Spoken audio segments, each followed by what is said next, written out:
Você confere na edição de hoje do Jornal Rádio Universidade. Acidentes graves em BRs marcam o fim de semana no Maranhão. Campanha Nacional de Vacinação contra a Gripe começa nesta segunda-feira. Semana Nacional de Saúde tem a UFMA como parceira. Pós-graduação em Gestão de Ensino da Educação Básica realiza a aula inaugural. Hoje tem Economia com Wagner Matos. Tem concursos e oportunidades. No esporte, Tubarão duela com Ourinhos após vencer o Maringá. Papão e Tubarão, Bode e Cavalo terminam o fim de semana sem gols. IAP supera o Viana e Pinheiro empata com o Tum-Tum. Rádio Opinião de hoje traz o projeto Ecologia de Sentidos, panorama da terceira geração da fotografia da Bahia, com o curador Marcelo Reis. O Jornal Rádio Universidade já está no ar. Jornal Rádio Universidade, com Adalberto Júnior e Mayra Nogueira. Bom dia a todos. Bom dia, Mayra Nogueira. Bom dia, Adalberto Júnior. Bom dia, ouvintes que acompanham agora o Jornal Rádio Universidade. Hoje, Mayra Nogueira, segunda-feira, dia 7 de abril de 2025, Dia Mundial da Saúde. Dia Internacional para a Reflexão do Genocídio de 1994 contra os Tutsi, em Ruanda. Hoje é dia do jornalista. É dia do corretor. Dia do médico legista. E Dia Nacional de Combate ao Bullying e ainda a violência na escola. A Universidade FM alcança mais de 30 municípios maranhenses e o mundo através da internet. Acesse www.universidadefm.ufma.br. Baixe o nosso app oficial. Participe pelo WhatsApp 99217 2647. Estamos no Instagram, Twitter e Facebook. Acompanhe também nos compiladores de rádios e plataformas de áudio, Spotify, Deezer, Amazon Music e Apple Podcasts. Universidade FM. O mundo se move sempre mais na 106,9. E você confere agora os destaques dos principais impressos locais. Manchetes do dia. Confira com a gente sempre no YouTube da 106, Universidade FM 106, ou então em www.universidadefm.ufma.br, que é o nosso site. 7h19, a gente começa por aqui, portanto, com a manchete de O Imparcial. Maranhão tem 1.741 propostas para obras no novo PAC Seleções. 1.741 propostas foram enviadas ao novo PAC Seleções 2025, sendo 3 elaboradas pela gestão estadual, 1.738 pela prefeitura, pelas prefeituras, melhor dizendo, né? Dos 217 municípios do estado, 216 inscreveram projetos. O top 5 dos municípios que mais enviaram propostas é liderado pela capital, São Luís, com 16. As cidades de Codó com 15, Raposa 15 também, Arari 14, Imperatriz 13, fecham esse ranking. 7h20, ainda aqui em O Imparcial, licitação para novas emissoras de rádio e TV, medida tomada pelo ministro das Comunicações, atende demanda após 15 anos sem licitação para novas concessões de rádio e TVs no país. Editais já foram encaminhados. Também como destaque, um oásis no centro histórico, clima de romantismo reinante na Fonte das Pedras, é embalado pela brisa leve, repetindo, brisa leve, que circula entre as centenárias árvores do logradouro público, localizado no centro histórico de São Luís, né? Esse aqui é um dos monumentos que a gente tem por aqui, histórico também, uma praça, um espaço de vivência, né? De séculos, né? Pode-se dizer, aqui em nossa cidade. E carregadores elétricos residenciais transformam a rotina dos motoristas. Mayra Nogueira, a gente tem os destaques do Jornal Pequeno nesta segunda-feira? Sim. Cefaz identifica indícios de sonegação fiscal de 22 milhões em impostos de combustíveis. A fiscalização de estabelecimentos da Cefaz Maranhão está comandando vários levantamentos fiscais que irão desencadear ações fiscais em São Luís e em outros municípios. Paulo Vitor lança jovens atletas para a transformação social pelo esporte. Salas do empreendedor da região metropolitana de São Luís recebem a premiação Selo Sebrae de referência em atendimento. E ainda, uma tonelada de entorpecentes, avaliada em 25 milhões, é incinerada no Maranhão. 7h22. Mayra, esses são os destaques dos principais impressos da capital maranhense na manhã desta segunda-feira. Daqui a pouquinho tem os destaques da internet. 7h22 agora. Dirigir com cuidado é a sintonia da 106. Informações do trânsito. Bom dia, Ronaldo Teixeira, também as filhas Sofia, Maria Helena, esposa Adriana e família, sempre acompanhando aqui o Jornal Rádio Universidade, 7h23, e a gente traz aqui as informações, as primeiras informações do trânsito, tá? Se você quiser ligar também para a gente, enfim, mandar mensagens, é por aqui, 99217-2647. A gente começa agora com Borges Júnior, com as informações, ainda não, Borges, caiu a ligação, né? Enquanto isso, a gente traz informações aqui do Waze, waze.com, confira com a gente também, né? Imagens do mapa do Waze, mostrando aqui que a Avenida Jerônimo de Albuquerque segue bastante demandada nas primeiras horas da manhã desta segunda-feira. Avenida dos Franceses, tá? Tem uma movimentação também, ainda não está em seu estado crítico, né? Mas já começa a movimentação. Aqui Parara, Itaquibacanga, o trânsito aqui pela Avenida dos Portugueses, nos dois sentidos, segue bastante demandado, como sempre, né? Mas a barragem está tranquila, pode vir por aqui neste momento. São 7h24 agora. Borges chega com as informações, não é isso, Borges? Bom dia. Bom dia, Borges.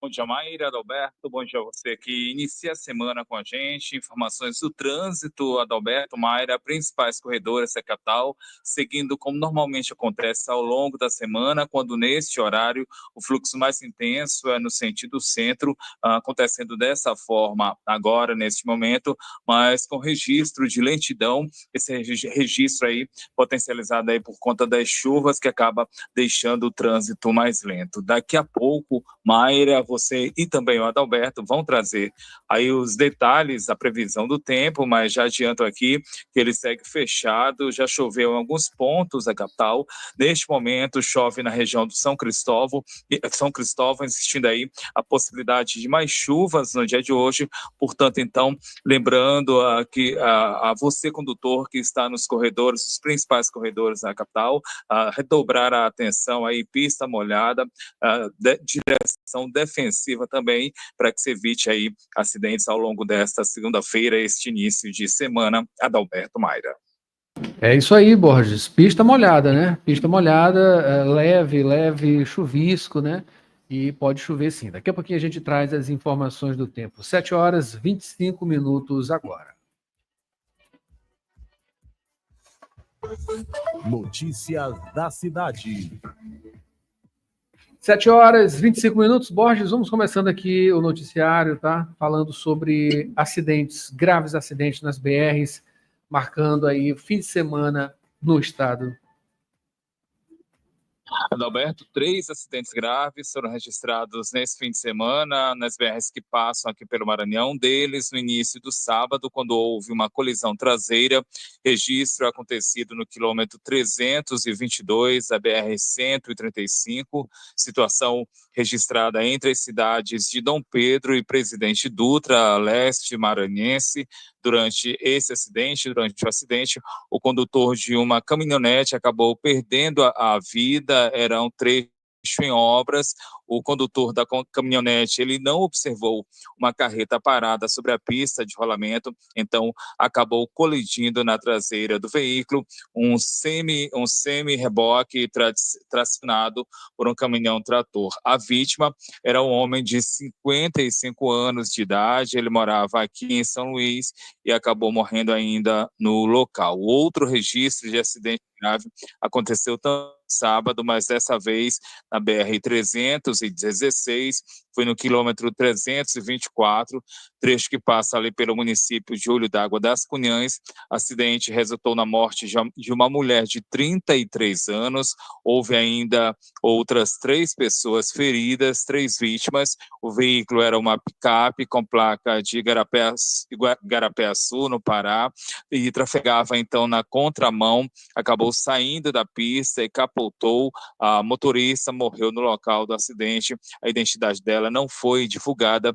As outras 3 pessoas que sobreviveram a esse acidente, elas acabaram ficando presas às ferragens. Então, equipes do Corpo de Bombeiros foram acionadas para o resgate. Os sobreviventes, tratam-se de um menino de 12 anos, um homem de 43 e uma mulher de 39 anos. Todos eles foram retirados com vidas, mas apresentavam ferimentos graves. Depois, então, de resgatados, foram encaminhados para unidades de saúde ali da região. O veículo, ele ficou completamente destruído. Agora, investigações serão abertas, buscam esclarecer os detalhes dessa situação, detalhes desse acidente. Já no dia de ontem, no domingo, novamente registro de acidente na BR-135, no quilômetro 83, situação acontecida próxima à localidade de São Francisco, no município de Itapecuru-Mirim, norte aqui do estado. Foi uma colisão traseira que resultou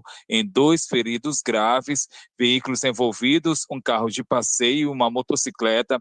A motocicleta, ela não tinha placas. As 2 vítimas ocupavam a motocicleta, o condutor de 55 anos de idade, a passageira de 46 anos, ambos moradores do município de Santa Rita. Eles foram socorridos e levados a unidades hospitalares. Essas, então, Adalberto Mayra, informações repassadas pela PRF, Polícia Rodoviária Federal, registros nas BR-135 deste final de semana. Adalberto Mayra. Final de semana bastante agitado, né? Nesse sentido aí, uma agitação nada positiva, né? 7h29, dá tempinho, viu, Mayra? Para mais uma, né? Sim, Borges. vamos falar aqui da campanha nacional de vacinação contra a gripe, que começa hoje, não é isso, Borges? Isso, Mayra, todos os estados da região Nordeste integram essa campanha, o que inclui, claro, o Maranhão, e segundo o Ministério da Saúde, a vacina contra a influenza de 2025 contém as seguintes cepas do HN1, H3N2 e B. A administração, ela pode ser junto a outras vacinas do calendário nacional de vacinação. O imunizante, ele é contraindicado a crianças menores de 6 meses e pessoas com histórico de alergia grave após doses anteriores. Em relação ao público-alvo, fazem parte do público-alvo, estão entre esses, dentro dessa categoria, crianças de 6 meses a menores de 6 anos, também gestantes, e ainda idosos a partir de 60 anos, trabalhadores da saúde, além de professores do ensino básico e superior. Lembrando que aqui em São Luís, a Prefeitura de São Luís, a SEMUS, a Secretaria Municipal de Saúde, está com a campanha de vacinação contra a influenza, isso desde o dia 2, quarta-feira passada. As doses estão disponíveis gratuitamente para o público-alvo em todas as unidades de saúde do município, horário das 8 da manhã às 5 da tarde, sempre de segunda a sexta-feira. Há também o posto volante. Esse posto, ele está instalado no São Luís Shopping, Avenida Professor Carlos Cunha, funcionando no período da manhã a partir das 10 e seguindo em funcionamento até as 4 da tarde, isso de terça a sábado. Para receber a vacina, para receber o imunizante, basta apresentar um documento com foto e a carteira de vacinação. Mayra, Adalberto. Borges, obrigado, Borges, pelas informações. São 7h31 agora. Eu peço que fique no telefone. A gente volta já já com mais informações, falando sobre a Universidade Federal do Maranhão. Primeiro, sobre a Semana Nacional de Saúde. Ainda tem pós-graduação em gestão de ensino da educação básica, realiza a aula inaugural. Olha, tem Wagner Matos com análise da economia, né? A economia está uma coisa louca demais no mundo, né? Aí com as ações de Donald Trump. Tem dicas de concursos e oportunidades. Tem esporte, Tubarão duela com Ourinhos após vencer o Maringá. Isso aí na LBF, tá? Papão e Tubarão, Bode e Cavalo terminam o fim de semana sem gols. IAP supera o Viana e Pinheiro empata com o Tum-Tum. No Rádio Opinião, o projeto Ecologia de Sentidos, panorama da terceira geração da fotografia da Bahia com o curador Marcelo Reis. É isso aí, a gente volta também com as manchetes nacionais e a previsão do tempo. Não sai daí, é rapidinho, a gente volta já. Jornal Rádio Universidade. Na Faculdade Laboro, quem escolhe o jeito de estudar é você. Prefere aulas presenciais ou online, ao vivo, com suporte total da nossa equipe? Aqui você tem as duas opções, com a mesma qualidade de ensino. Faça a sua escolha e comece a construir seu futuro com a gente. Matricule-se também com sua nota do Enem. Em Direito, Estética, Psicologia, Enfermagem, Pedagogia, Administração, Recursos Humanos, Análise de Sistemas, Redes de Computadores, Gestão Hospitalar, Serviço Social e Gestão Pública. Mais informações em laboro.edu.br. Faculdade Laboro. Aprenda, evolua, conquiste.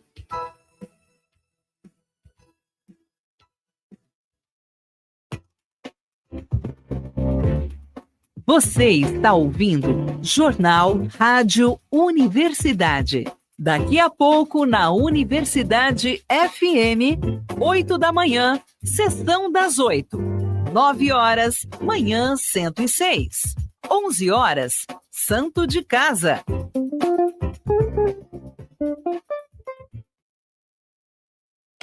Quando você escuta essa batida, você sabe que é Brasil. Quando você pensa no país que mais reduziu a fome no mundo em 2023, você sabe que é Brasil. Quando a gente fala do segundo maior crescimento da indústria nos últimos 10 anos, nos medicamentos 100% gratuitos do Farmácia Popular, na menor taxa de desemprego da história, isso é Brasil. O mundo inteiro sabe do nosso potencial e você sabe melhor do que ninguém, porque esse Brasil é o Brasil dos brasileiros. Governo Federal. Trabalhador e trabalhadora em educação do Maranhão. Você sabe da importância do seu sindicato. E ter você do nosso lado é fundamental para o sucesso da nossa luta. Com a sua contribuição, nos mantemos mais fortes, atuantes e mobilizados. Faça parte do Simproecema e fortaleça a nossa categoria. Simproecema. Gestão, garantir direitos e avançar na unidade e na luta.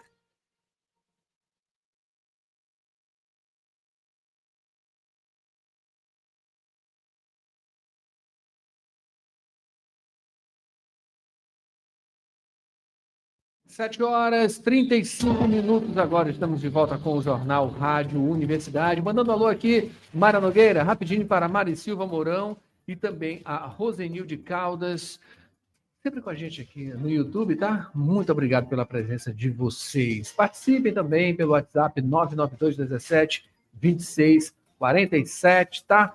E a gente retoma aqui com o Borges Júnior para falar sobre a Universidade Federal do Maranhão, não é isso, Borges? Primeiro, falando sobre a Semana Nacional da Saúde, né? Tem parceria com a Universidade Federal, né? Isso, Adalberto, a ação ela começa hoje, vai até o dia 11 de abril, a ação que vai ser desenvolvida no Parque do Bom Menino, região central aqui de São Luís, Semana Nacional da Saúde, que é uma promoção do CNJ, o Conselho Nacional de Justiça, é realizada em parceria com o Tribunal de Justiça do Maranhão, mas conta também com a participação do Governo do Estado, Prefeitura de São Luís e outras instituições, incluindo aí a Universidade Federal do Maranhão, aqui na capital maranhense. O evento ele é organizado pelo Comitê Estadual de Saúde.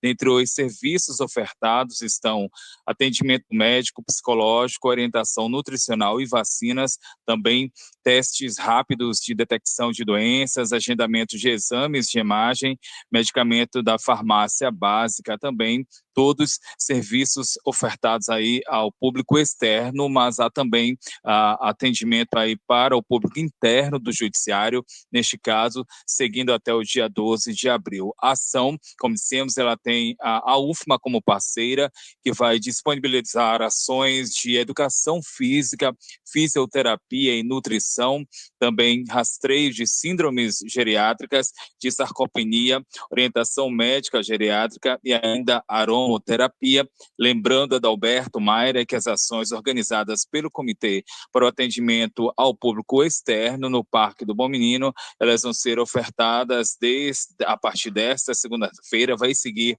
até o dia 11 de abril, o horário é das 9 da manhã ao meio-dia e no período da tarde das 2 às 5, lembrando também que o Parque do Bom Menino, ele fica localizado na Avenida Alexandre Moura, região central, região do centro aqui de São Luís. Mayra, Adalberto.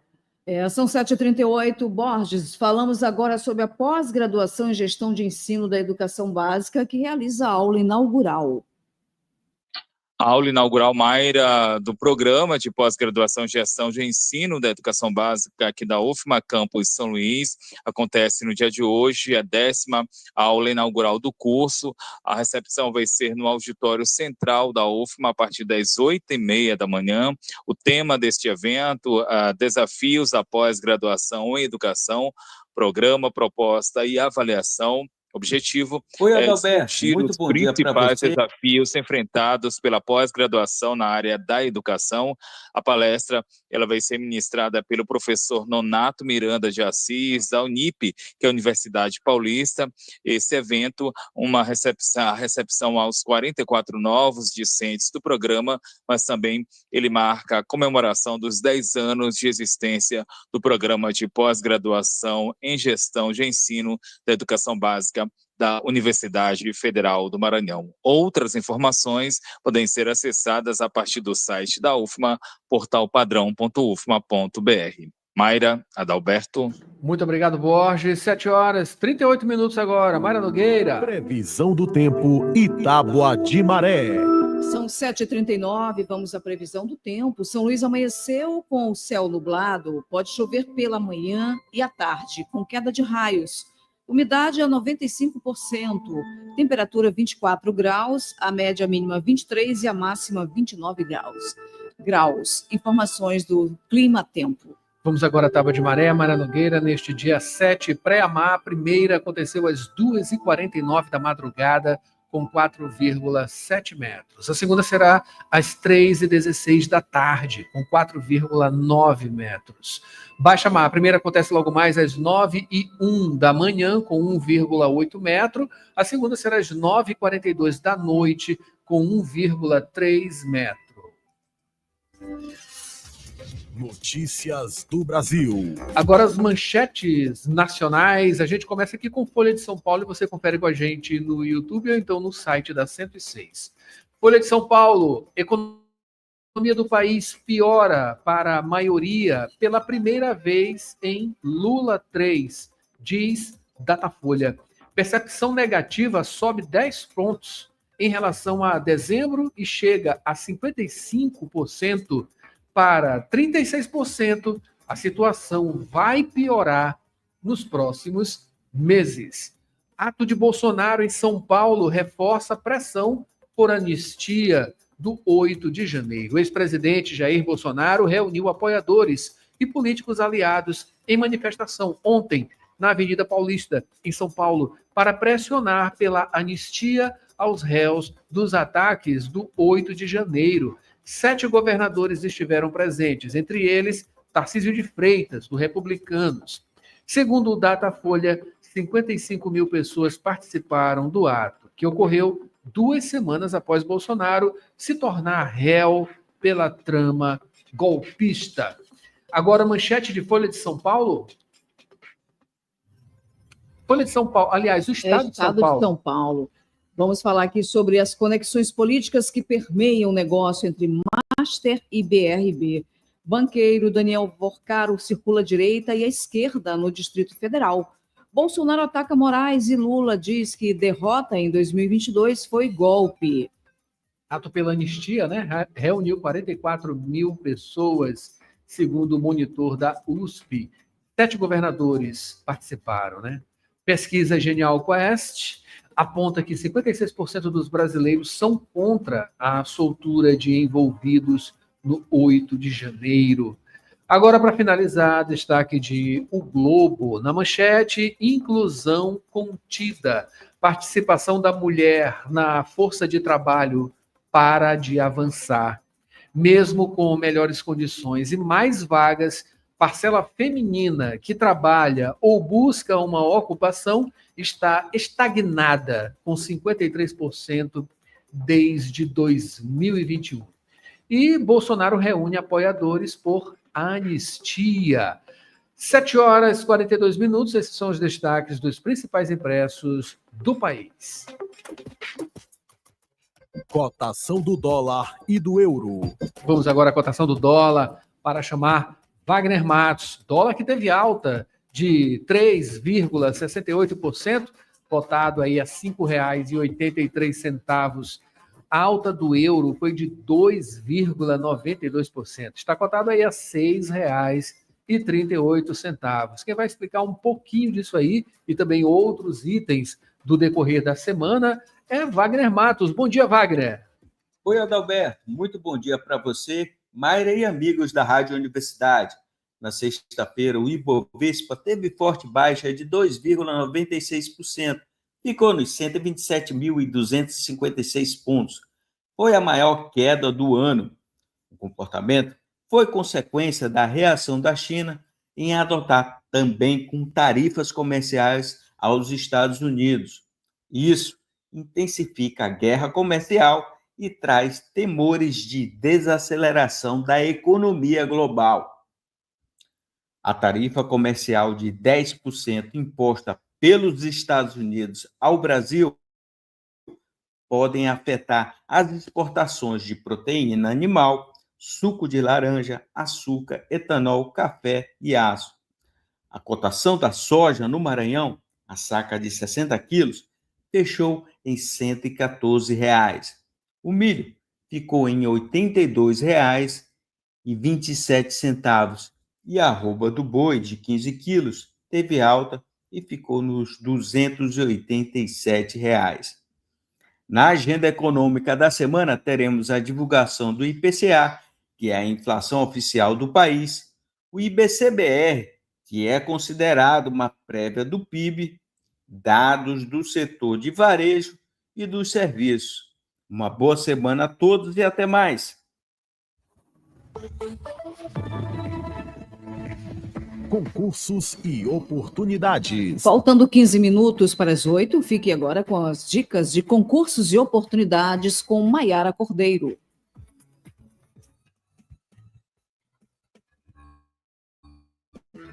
E a semana começa com ótimas dicas. Iniciando com a Universidade Estadual do Maranhão, campus de Santo Inês, a 250 quilômetros de São Luís. São 2 vagas para o cargo de professor substituto nas áreas de letras, pedagogia e enfermagem. As inscrições até o dia 10 de abril no site concursoseletivos.ema.br. Taxa de R$ 100. Participe!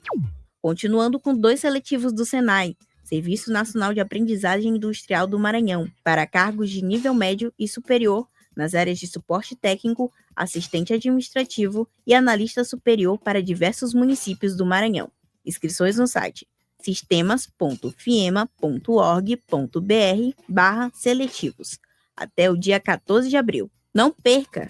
Finalizando com o 31º concurso de Procurador da República, que oferece 58 vagas para cargo de Procurador do Ministério Público Federal, destinado para bacharéis em Direito. Inscrições até o dia 22 de abril no site mpf.mp.br/concursos/procuradores. Inscreva-se! Com redação de Elis Rodrigues, Mayra Cordeiro, Jornalismo, Universidade FM. Praticar esporte é a sintonia da 106. Esporte.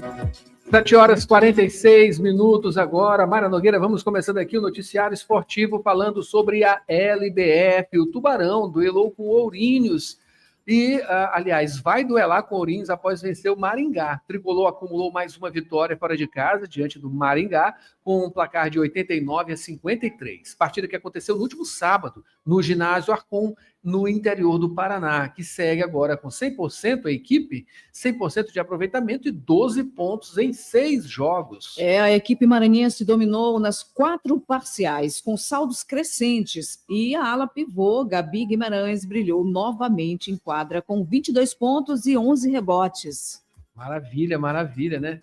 Que bom que essa equipe está desse jeito. Sampaio Basquete, né? Visitando agora o Ourinhos, hoje, 7 de abril, às 7h30 daqui a pouquinho, mais tarde, né? No complexo esportivo conhecido como Monstrinho, que fica lá no interior de São Paulo. A gente vai conferir, com certeza, torcer bastante e trazer o resultado para você, com certeza. Duelos de sábado entre Papão e Tubarão, Bode e Cavalo terminam sem gols. O superclássico entre Sampaio Corrêa e Motoclube terminou em 0-0 no Castelão. Em um jogo acirrado, Sampaio Corrêa somou 22 pontos e segue na vice-líder, enquanto o Motoclube foi a 17 pontos e agora ocupa a 5ª posição. Pois é, na Baixada, o duelo entre Cavalo e Bode terminou em empate, marcado por expulsões, acusações de racismo e agressões no Frei Epifânio. Olha, foi um barraco total essa partida. O Imperatriz somou 23 pontos e se manteve no topo, enquanto o MAC somou 18 e continua em 3º lugar. Os jogadores do quadricolor, Emerson Carvalho e Júlio Nascimento, foram expulsos e o volante Railson foi vítima de racismo praticado por um torcedor identificado e conduzido para a delegacia. Railson também foi empurrado pelo árbitro na partida, Maicon Matos Nunes, aos 33 minutos do segundo tempo, após expulsão de Emerson. Os jogadores protestaram e a polícia teve que intervir. Os próximos jogos acontecem a partir da próxima quarta-feira. E tomara que não tenha tanto barraco, né, como foi essa partida, pelo amor de Deus.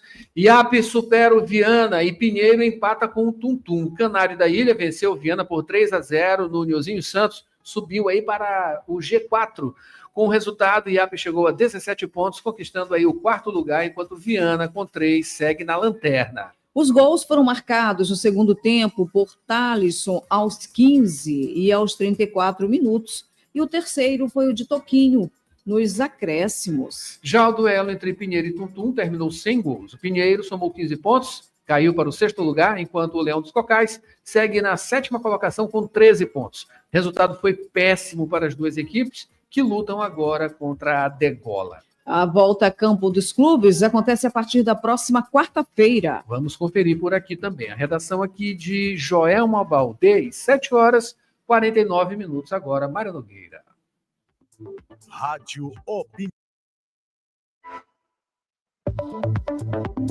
Rádio Opinião. A opinião de quem entende do assunto.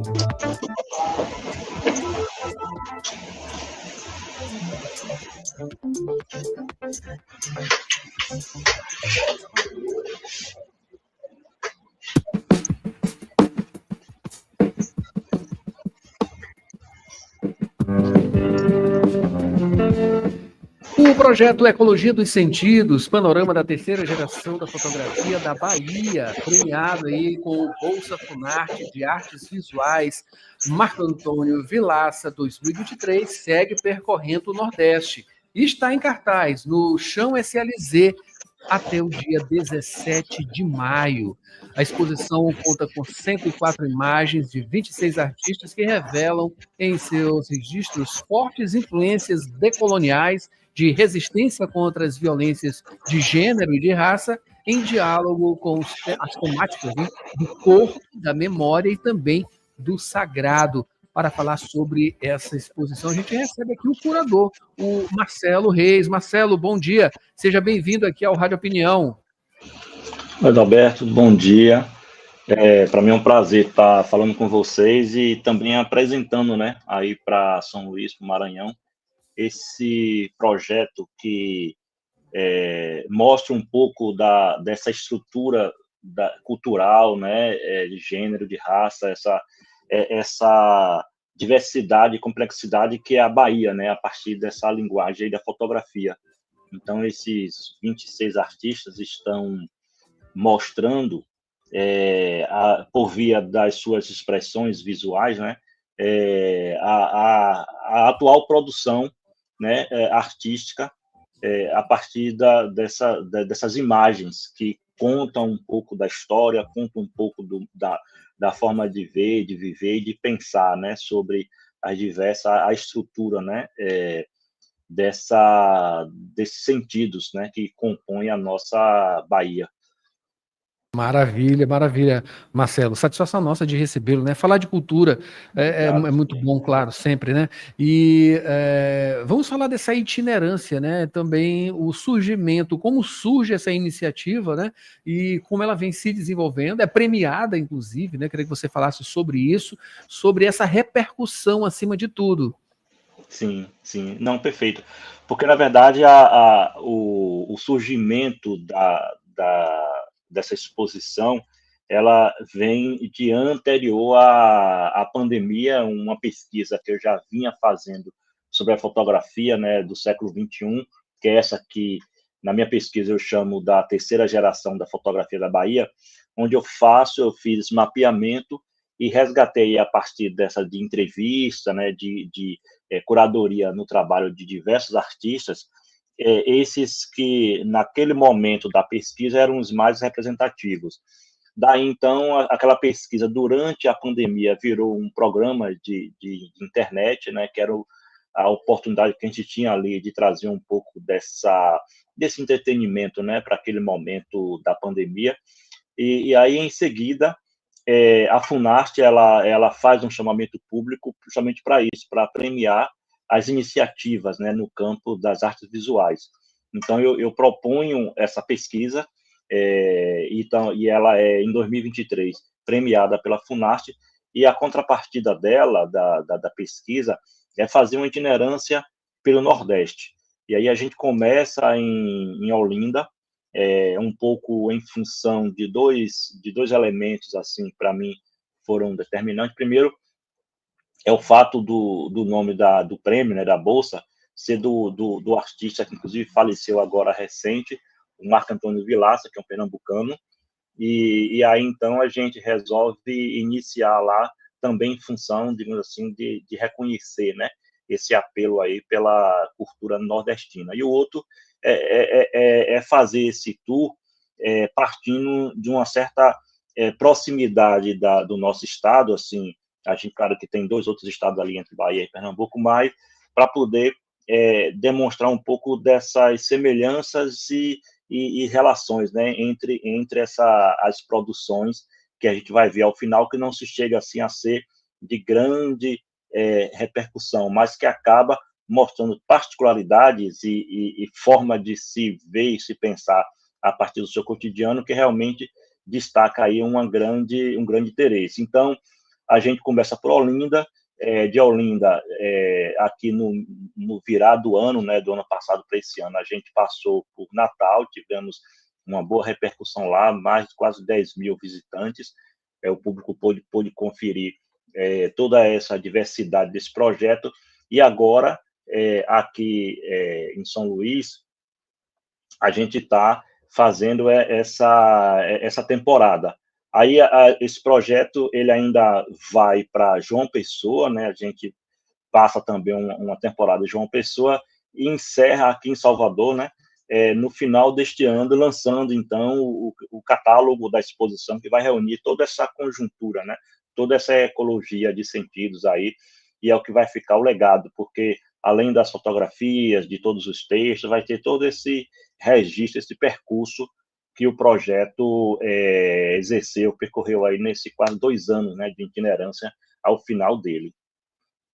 Maravilha, maravilha. Eu queria que você falasse agora, justamente, sobre essa composição dessas imagens, né? Ela tem aí ela passa, né, pela questão do corpo, da memória e também do sagrado, né? O que a gente observa bastante, né, na Bahia, na cultura, né, baiana, enfim, que é a nossa cultura, né? É a nossa cultura, está na Bahia, mas ela é a cultura do Brasil. Eu queria que você falasse justamente sobre esses 3 aspectos. Não, perfeito. Isso é uma questão interessante, porque do ponto de vista curatorial, né, a gente precisa facilitar a compreensão para o público. Então, uma estratégia que é comum nas grandes exposições, assim, inclusive grande no sentido de volume mesmo, você tem 26 artistas, você tem mais de 100 fotografias, né? Então, é sobretudo nesse sentido. Então, é preciso ajudar o público a entender o que é que a exposição quer dizer, né? Então, como você bem falou, a Bahia, assim como, né, o Maranhão, possui uma potência cultural gigantesca, né? E aí, quando a gente fala, por exemplo, da questão da religiosidade na Bahia, a gente vai remeter muito para aqueles elementos muito comuns, né? Muito representativo e do dia a dia. Então, qual foi a ideia? Dividir a exposição em núcleos do corpo, né? E aí você percebe, o público vai poder perceber, os artistas que ele usam o corpo, inclusive o seu próprio corpo, para tratar das suas questões artísticas, né? Então, na verdade, quando ele expõe o corpo humano, né, fazendo aquele discurso, ele apenas está promovendo esse diálogo, né, a partir dessa conjuntura. E isso faz com que, então, o público comece a perceber como é que os artistas eles articulam, né, essa forma de pensar para daí produzir as suas imagens. Então, você tem um corpo, depois você tem a memória, né, que a memória é um dos maiores temas, né, um dos maiores elementos de toda a história da arte brasileira e universal, né? Então, a memória ela sempre teve presente. E aí, quando o público adentra esse núcleo, né, ele vai perceber que a memória ela não está sediada apenas no passado, por exemplo, né? Então, a memória é alguma questão que reside muito de forma marcante, né? E às vezes até um incômodo no artista no presente. E isso, então, ele consegue transformar esse aspecto num projeto, num ensaio fotográfico, e aí, então, ele consegue falar dessas questões que o movimenta a partir desse elemento da memória. Aí, por final, você tem um sagrado que, como você bem falou, em se pensando da Bahia, né, talvez fosse o núcleo mais representativo, e aí o público vai perceber que existe uma ideia de sagrado que é muito interessante, porque não é aquela imagem clichê. Então, por exemplo, as pessoas não vão ver aqueles elementos da baiana, aquela coisa que é muito comum, né, na visualidade da Bahia. Então, e aí, ao mesmo tempo, a noção, né, a ideia de utilizar a referência ao sagrado, e não necessariamente ao religioso, né? Apesar de ser 2 elementos que vão comungar da mesma base, quando a gente vai falar e mostrar e trabalhar a partir dessa concepção de sagrado, você vai ver uma diversidade de elementos, porque para um indivíduo o sagrado pode ser o mar, pode ser uma folha, pode ser um copo com água e por aí vai. Então, é nessa dinâmica que a curadoria tenta facilitar a compreensão do visitante, né, e também de outros artistas, para compreender a produção e, a partir daí, conseguir entender de fato, como essa geração mais nova, mais recente da fotografia baiana, mas não é diferente maranhense, assim, do Brasil todo, como você bem falou, pensa, né? Porque se você vai buscar essas referências de artistas, inclusive da própria fotografia, na geração passada, né? Que é a geração ali da década de 80 e de 90, você vai ver uma grande diferença. Então, essa geração mais recente, ela tem uma forma de se expressar que é muito rica, é muito potente, porque ela se vale literalmente daquilo que está ao alcance dos seus próprios braços, né? Então, isso é muito interessante e acaba resultando em um trabalho muito rico, né? Ou seja, dizendo para todo mundo que qualquer pessoa, a partir de um desejo, né, e de uma movimentação, é possível fazer um trabalho artístico, fotográfico, musical, enfim, né, no contexto mais cultural. Maravilha. E a exposição ela fica aberta em cartaz aqui no Chão SLZ até o dia 17 de maio, né? Eu queria que você falasse justamente sobre o futuro, né? Daqui vai para onde, né? Essa itinerância aqui, com certeza, é uma coisa marcante, né? Desse projeto, Marcelo. Sim, perfeito. Na verdade, assim, de uma forma geral, esse panorama, né, assim, no sentido dessa proposta, ela é inédita no Brasil, do ponto de vista da produção da fotografia, né?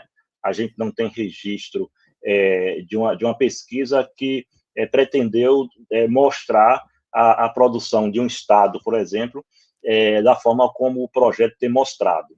Então, isso é algo realmente bastante relevante e que tem, inclusive, impulsionado outros movimentos nesse sentido, né?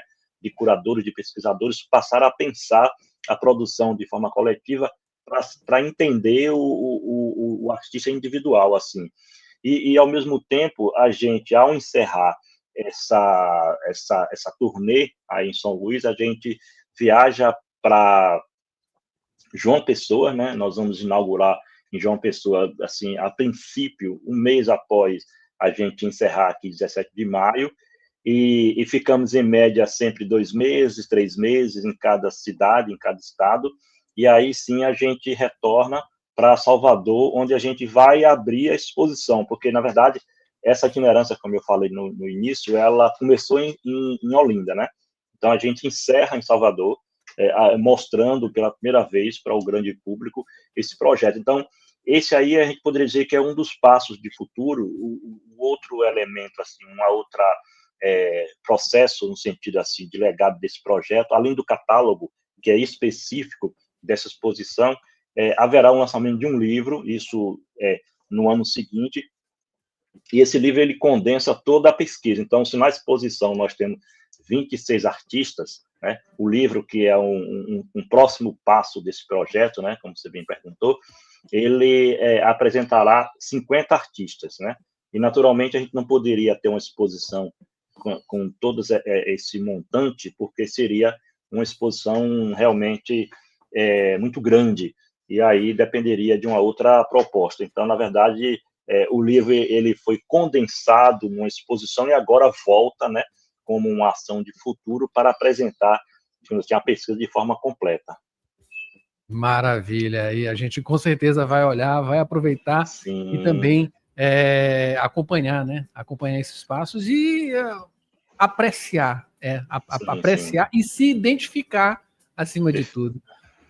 Bom, eu acabei de conversar aqui com o Marcelo Reis, ele é curador da exposição, né? A exposição que está aqui em São Luís, fica em cartaz até o dia 17 de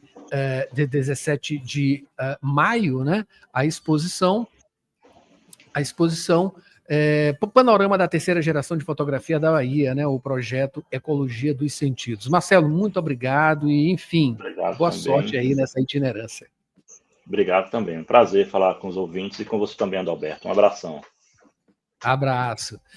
E assim termina o Jornal Rádio Universidade desta segunda-feira, uma produção do Núcleo de Jornalismo da 106. A gente volta amanhã com mais informações. Mayra Nogueira assume agora com a sessão das 8, iniciando a sua semana para cima com muita música boa. Antes tem Rádio Ciência, com muita informação científica também. A gente volta amanhã. Até lá.